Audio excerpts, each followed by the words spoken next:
If you're spending every waking hour panicking about polls, know this. Most of them are pretty useless. And even more importantly, some are actively trying to help Trump. So we're just over a week out, we're worried about the election, and we're furiously refreshing social media to see what the next poll says. And then suddenly the poll aggregator or probability wizard says, some good numbers for Trump here. Our model now gives him a 50.001% chance of winning, and everyone goes insane. Then the news starts talking about a major shift in momentum when there really isn't one. Democrats start pulling their hair out, and MAGA chuds start celebrating. This is by design. Not every pollster out there is on the level. There are more than a few that are just straight up conservative hacks who either put their thumb on the scales for Trump or just make up entirely. Case in point, this who was a member of Trump's first administration and posted a poll that said Kamala's only up 3 in New Mexico, a state that should be and is safely blue. He's got the sirens and everything.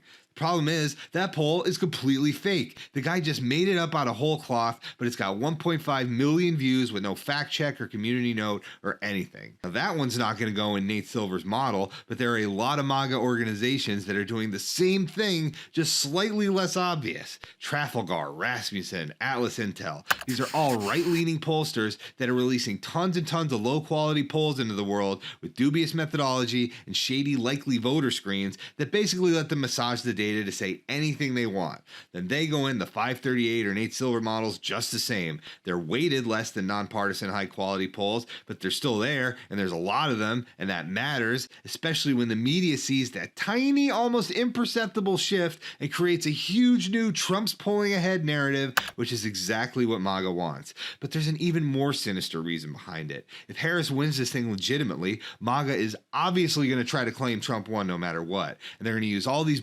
polls as evidence that he was so far ahead there's no way he could have lost. How could Trump have lost? Didn't you see the polls? And when you have millions of followers who blindly believe everything you tell them, that's really bad news. The truth is, this is a genuine, truly 50-50 race. It's a pure toss-up, according to the polls. Even if the best model in the world says the odds are 51-49 in favor of Trump, that still doesn't tell us anything. Take a piece of paper and draw 49 blue dots and 51 red dots and see if your naked eye can tell which is more. The only thing we know is that it's going to be a close one, and that's it. Momentum isn't real. Tiny shifts within the margin of error aren't real. Media hype and horse race narratives aren't real. The only thing we know for sure is that the election is the Tuesday after next, and we're going to need every single vote to finally shut these lying MAGA up once and for all.